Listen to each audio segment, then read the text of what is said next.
So ayan, sa mga nagtatanong, ito yung mga cravings natin. So mapapansin nyo, medyo malalaki na rin sila.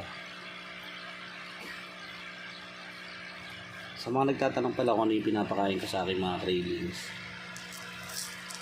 ito yon yung fish pre-starter ng Aqua Farm.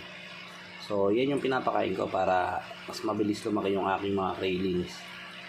Kung mapapansin nyo yung mga cravings natin na yan, ilang araw pa lang yan, pero tingnan nyo kung gaano na sila kalalaki.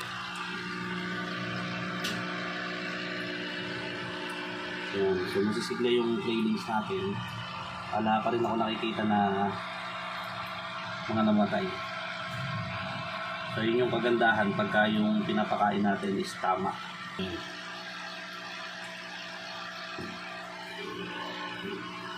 Yun lang. Thank you for watching.